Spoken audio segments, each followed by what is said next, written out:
अस्सलाम वालेकुम dear students, आज हम 7.3 का लास्ट पार्ट करने जा रहे हैं और इसमें हम एक्सरसाइज के लास्ट 2 क्वेश्चंस करेंगे। और जैसे आपको पता है कि अभी तक हम स्केलर प्रोडक्ट की ही एप्लीकेशंस कर रहे हैं, तो इन क्वेश्चंस को सॉल्व करने के लिए भी हम स्केलर प्रोडक्ट का ही यूज करेंगे। तो देखते हैं कि किस तरह से हम इसको स्केलर प्रोडक्ट से सॉल्व कर सकते हैं। सो पहला क्वेश्चन जो हम सॉल्व करेंगे वो है क्वेश्चन नंबर 11 एक्सरसाइज में। Prove that cos of alpha plus beta is equal to cos cosine of alpha times cosine of beta minus sine of alpha times sine of beta. तो इसके लिए हम एक थोड़ी सी कंस्ट्रक्शन करते हैं और कंस्ट्रक्शन हम इस तरह से करते हैं कि हम दो वेक्टर्स ले रहे हैं ओ ए और ओ बी। ओ ए और ओ बी दोनों वेक्टर्स जो हैं ये यूनिट वेक्टर्स हैं, राइट। और उनके इनिशियल पॉइंट जो है वो हमारे पास ओरिजिन है।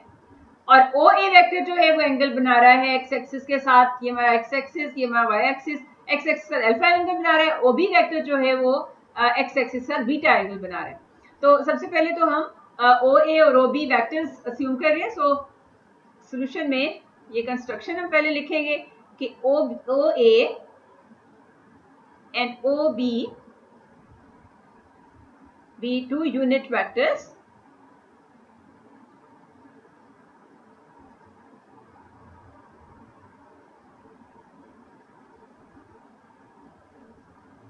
जो कि अल्फा बीटा एंगल्स बना रहे हैं, alpha and beta with x-axis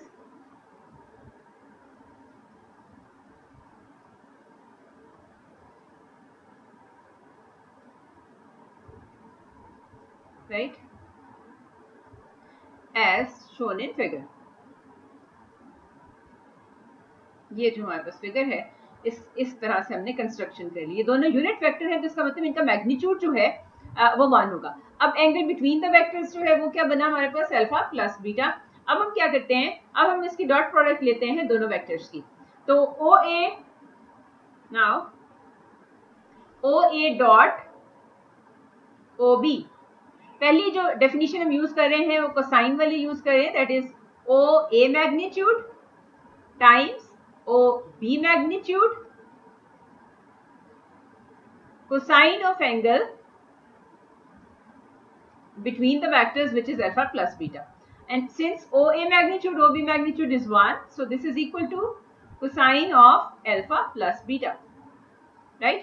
तो इसको हम इक्वेशन 1 कह देते हैं। अब दूसरी जो डेफिनेशन हमने यूज करनी है वो कंपोनेंट वाली करनी है, तो हमें सबसे पहले इसके कंपोनेंट्स पता लगाने। तो इससे पहले भी हम ये बात डिस्कस कर चुके हुए हैं कि अगर हमारे पास कोई वेक्टर है, for example O A vector है जो कि अल्फा एंगल बना रहा है, तो हमारे पास इसके कंपोनेंट्स क्या होते हैं, ये एक्स और वाई। अब एक्स और Y in terms of alpha कैसे आते हैं, X is equal to O A magnitude cosine alpha और वाई होता है O B magnitude sine alpha, right. अब in this case O A magnitude O B magnitude जो है वो हमारे पास सॉरी ये बी ओ ए, क्योंकि एक ही वेक्टर के हम कंपोनेंट्स ले रहे हैं, तो यूनिट वेक्टर्स हैं तो मैग्नीट्यूड ऑफ वेक्टर जो है इन दिस केस हमारे पास 1 हो जाएगी। तो इसका मतलब ये हुआ कि हमारे पास cos थीटा और sin थीटा ही बचेगा। सो हम यहाँ पर ये दोनों वेक्टर्स लिखते हैं कंपोनेंट्स में। सो ओ ए वेक्टर हमारे पास क्या आएगा, इसका x कंपोनेंट बनेगा cos अल्फा। एक्चुअली एंगल चूंकि फोर्थ क्वाड्रेंट में है तो हमारे पास ये नेगेटिव अल्फा बन जाएगा, राइट। तो cos of negative alpha is cos alpha, so cos alpha I plus यहां से सिंस ये y कोऑर्डिनेट जो है नेगेटिव है, ठीक है, y कोऑर्डिनेट नेगेटिव है तो यहां आएगा माइनस साइन अल्फा जे, क्योंकि अगर हम इसको नेगेटिव एंगल ले लें तो sine of negative alpha is negative sine alpha. या आप इस तरह भी देख सकते हैं कि फोर्थ क्वाड्रेंट में है तो इसका y नेगेटिव और x पॉजिटिव है, सो x कंपोनेंट जो है वो cos अल्फा पॉजिटिव और जो y कंपोनेंट है वो नेगेटिव हो गया क्योंकि y की वैल्यू आपकी फोर्थ क्वाड्रेंट में है, यानी बिलो x एक्सिस है, so y is negative. Similarly O B magnitude हमारे पास क्या होगा, b जो है वो आपका फर्स्ट क्वाड्रेंट में जिस तरह हमने कंस्ट्रक्शन की है वो फर्स्ट क्वाड्रेंट में है तो उसमें x और y दोनों पॉजिटिव हैं, सो कोसाइन बीटा, और जैसे हमने कहा कि मैग्नीट्यूड ऑफ OB इज 1 तो वो हम नहीं लिख रहे, प्लस आई प्लस साइन बीटा जी, ये कंपोनेंट में ओ ए और ओ बी आ गया। अब हम इनकी डॉट प्रोडक्ट कंपोनेंट वाइज लेते हैं। सो ओ ए डॉट ओ बी क्या बन जाएगी, कॉस एल्फा। कंपोनेंट वाइज जब आपने डॉट प्रोडक्ट लेनी तो कॉरेस्पॉन्डिंग कंपोनेंट्स को हम मल्टीप्लाई करते हैं और ऐड कर देते हैं। So cos alpha cos of beta minus sine alpha sign of beta, इसको हम 2 कह देते हैं। Now from 1 and 2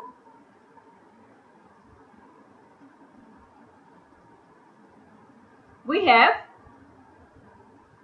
cosine of alpha plus beta is equal to cosine alpha cosine beta minus sin alpha times sin beta, और यही हमने prove करना था। सो इस तरह से क्वेश्चन नंबर 11 हमारा हो गया। अब हम चलते हैं आगे और क्वेश्चन नंबर 12 देखते हैं। क्वेश्चन नंबर 12 के 4 पार्ट्स हैं, तो इसमें से हम 2 कर देते हैं, आपको 2 डिफरेंट टाइप के, फर्स्ट एंड थर्ड कर देते हैं।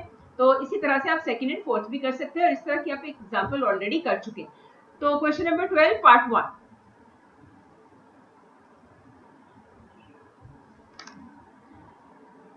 अब इसके लिए सबसे पहले हमें एक ट्राइंगल की कंस्ट्रक्शन करनी पड़ेगी। हमने इस तरह से एक कंस्ट्रक्शन की है, ट्राइंगल ए बी सी, और ये जो वेक्टर्स लिए हैं हमने अलोंग द साइड्स वो एक ही डायरेक्शन में लिए हैं।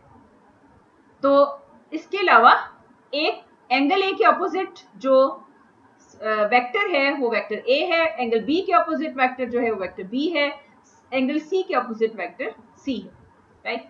अब हम क्या करते हैं, जैसे जैसे आपको यहाँ कंस्ट्रक्शन से नजर आ रहा है, a plus b plus c is equal to 0।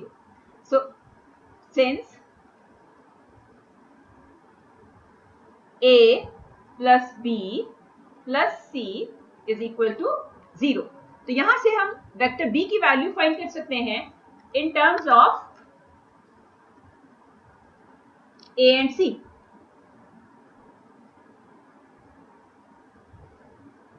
So this implies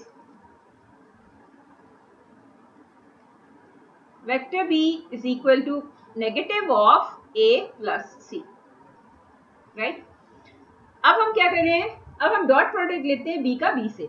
so both sides पर एक्चुअली डॉट प्रोडक्ट ले रहे हैं b के साथ। सो b dot b, left side हमारी ये हो जाएगी, और राइट साइड पे जब आप b के साथ डॉट प्रोडक्ट लेंगे तो minus b dot a plus c, ये आ गया। Now this implies b dot b, मतलब किसी भी वेक्टर का आपने देखा कि खुद के साथ डॉट प्रोडक्ट क्या होता है, उसकी मैग्नीट्यूड का स्क्वायर हो जाता है। So b dot b is in fact b square which is equal to minus b dot a minus b dot c। अब इनकी वैल्यूज हम प्लग इन करते हैं, सो वो क्या आती है, so this implies b square is equal to b dot a, negative sign हमारे पास है, सो b डॉट a हमारे पास क्या हो जाएगा, b magnitude that is b,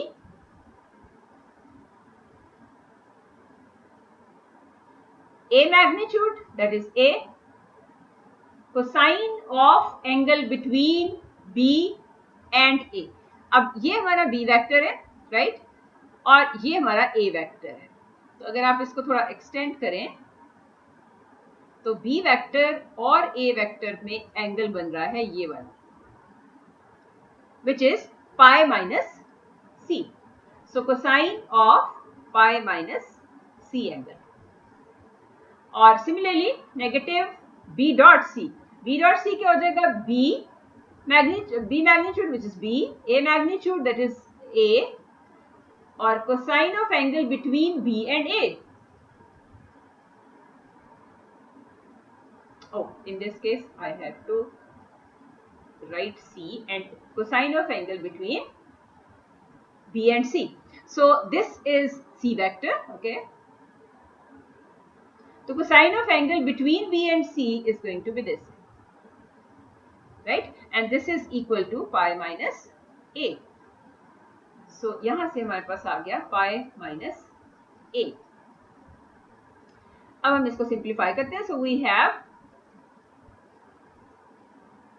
b square is equal to negative b a, cosine of pi minus c is negative cosine c, so negative will make it positive, तो इधर हमारे पास बच गया cosine of c। सिमिलरली इधर भी cosine of pi minus a is negative cosine of a. So BC, we are left with BC cosine of a. अब यहाँ पर आप देख रहे हैं कि b कॉमन है and we can divide both sides by b and we are left with, divide कर रहे हैं हम b के साथ. So we have b is equal to a cosine of angle C plus C cosine of angle A. और यही हमने prove करना था. इस तरह से हमारा पार्ट ए जो है प्रूव होता है. इसी तरह आप पार्ट 2 कर सकते हैं. पार्ट 2 में आपने क्या करना है, यही वाली कंस्ट्रक्शन में आपने c की वैल्यू फाइंड आउट करनी है और इस तरह से c dot c find out करें. बोथ साइड्स को का डॉट प्रोडक्ट ले लें c से और आपको ये वाला रिजल्ट मिल जाएगा. ये आप खुद करेंगे. तो नेक्स्ट करते हैं हम थर्ड के लिए अगेन हम यही कर रहे हैं कि ये एक ट्राइंगल कंसिडर कर रहे हैं और इसमें फिर से हमारे पास a के ऑपोजिट वेक्टर जो है वो a है, b के ऑपोजिट वेक्टर b है, c के ऑपोजिट वेक्टर c है. और हम यही कर रहे हैं, जो कि आप देख रहे हैं कि वो एक ही साइड पे सबकी डायरेक्शन है. तो a plus b plus c is 0. Again हमने इस तरह से कंस्ट्रक्शन की है कि a plus b plus c equal to 0. So consider this triangle such that a plus b plus c is equal to 0. और a plus b plus c क्या है, ये vectors हैं representing by the sides of the triangle. अच्छा, अब यहाँ से हमें b की वैल्यू मिलेगी. This implies b की value is equal to negative of a plus c, जैसे हमने पिछले पार्ट में की थी. अच्छा, यहाँ हम थोड़ा सा चेंज करने जा रहे हैं. वहां हमने b के साथ डॉट प्रोडक्ट ले ली थी बोथ साइड्स पर. यहाँ हम ये कर रहे हैं कि हम इस पूरी इक्वेशन की लेफ्ट साइड की डॉट प्रोडक्ट लेफ्ट से और राइट की डॉट प्रोडक्ट राइट से ले रहे हैं. So b dot b is equal to, अब b की वैल्यू प्लग इन कर देते हैं. So b dot b is equal to, b की वैल्यू हमारे पास है negative a plus c dot, इधर भी b की वैल्यू प्लग इन कर देते हैं which is negative a plus c. अब negative negative will make it positive. तो हमारे पास क्या बचा, a plus c dot a plus c. And this is equal to distributive laws apply करके a dot a is a square. तो मैं direct लिख रही हूँ a square. a dot c plus c dot a is plus 2 times a dot c. या हम पूरा इसको लिख देते हैं एक दफा ताकि आपको क्लियर हो जाए. सो a डॉट c. सो पहली हमारी कंस्ट्रक्शन होगी. ना c के साथ डॉट प्रोडक्ट लेते हैं, c dot a plus c dot c is c square. तो ये हमारे पास आ गया. सो अब लेफ्ट हैंड साइड जो b डॉट b है वो क्या बन चुकी है, b square. So this implies b square is equal to a square, इधर हमारे पास c स्क्वायर है और ये क्या आ गया 2 times, because a dot c is equal to c dot a. So this is equal to 2 times a dot c and this is equal to a square plus c square. और अगला काम हम ये करेंगे कि a dot c की value plug in कर देते हैं. So by definition a dot c is a magnitude times c magnitudes times cos of angle between a and c. so लिखते हैं plus 2 times a magnitude is a, c magnitude is c. ये हम इसको underline नहीं करें तो इसका मतलब ये स्केलर है which is length of the vector a. Cosine of angle between A and C. So this is A vector and this is C vector. So between A and C, this is the angle, which is pi minus B, because this angle is B. So cosine of pi minus B, and this can be written as A square plus C square. Now cosine of pi minus B is negative cosine of B. So minus 2AC cosine of b. और यही हमने prove करना था कि b square is equal to a square plus c square minus 2ac cos b. So ये हमने prove कर दिया.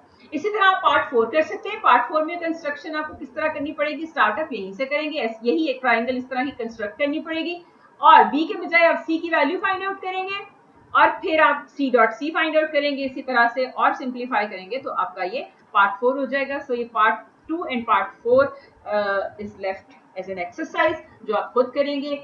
that is do it yourself. So that's all for the article 7.3. तो नेक्स्ट लेक्चर में इंशाल्लाह हम 7.4 स्टार्ट करेंगे.